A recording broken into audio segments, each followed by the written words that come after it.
Hello दोस्तों, Dalip Hindi shorthand classes में आपका हार्दिक स्वागत है। दोस्तों, आज की डिक्टेशन दैनिक जागरण की संपादकीय डिक्टेशन है। डिक्टेशन की गति 80 शब्द प्रति मिनट होगी। डिक्टेशन स्टार्ट करते हैं 5 सेकंड बाद।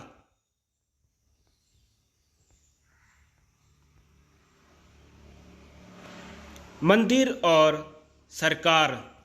मद्रास हाईकोर्ट का यह आदेश कि सरकार मंदिरों के हितों की अनदेखी कर उनकी जमीन का उपयोग नहीं कर सकती, अंग्रेजों के बनाए उस कानून के दुरुपयोग की याद दिलाने वाला है, जिसके तहत हिंदुओं के धर्म स्थलों का संचालन सरकारें करती हैं।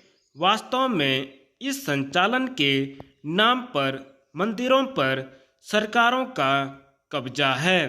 देश के अधिकतर बड़े मंदिरों का संचालन सरकारों की ओर से किया जाना इसलिए अनैतिक और अनुचित है क्योंकि मस्जिदों और चर्चों के संचालन में सरकारों की कोई भूमिका नहीं।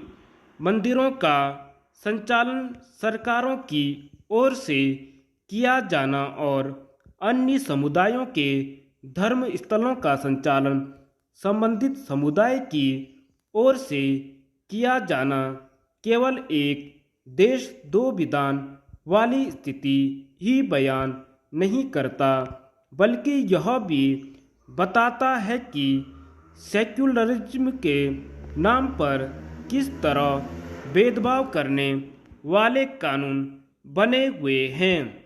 यह ठीक है कि मंदिरों पर सरकारी कब्जे वाला कानून अंग्रेजों ने बनाया था, लेकिन आखिर इसका क्या औचित्य कि स्वतंत्र भारत में भी ऐसे कानून बन रहे हैं जो भेदभाव के परिचायक हों। आखिर धर्म स्थलों के संचालन के मामले में जैसे अधिकार अन्य समुदायों को हासिल हैं, वैसे ही हिंदू समुदाय को क्यों नहीं मिलने चाहिए, और वह भी तब जब साधु संत अपने धर्म स्थलों का संचालन स्वयं करने की मांग कर रहे हों। किसी को बताना चाहिए कि यह कैसा सेक्युलरिज्म है जिसके दायरे में केवल मंदिर हैं।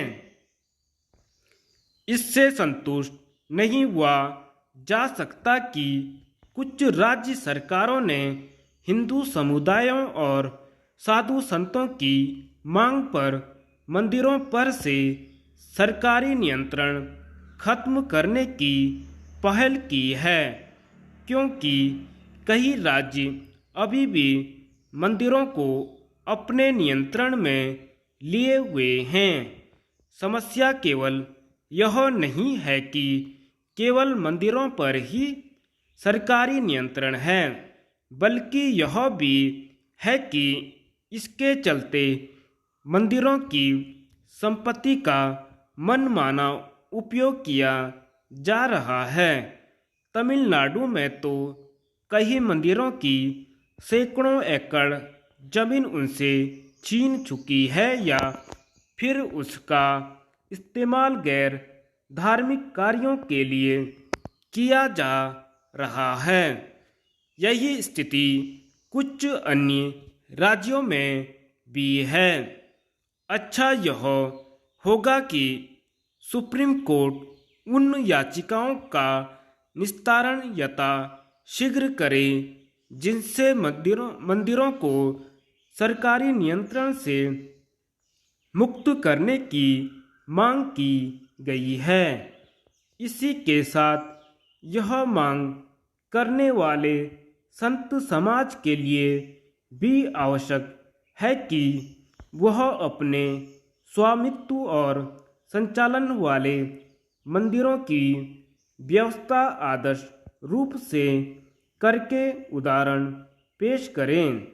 मंदिर केवल आस्था के साथ ज्ञान और आध्यात्मिकता के साथ ही केंद्र नहीं होने चाहिए, वे समाज सुधार और समरसता के केंद्र भी बनने चाहिए।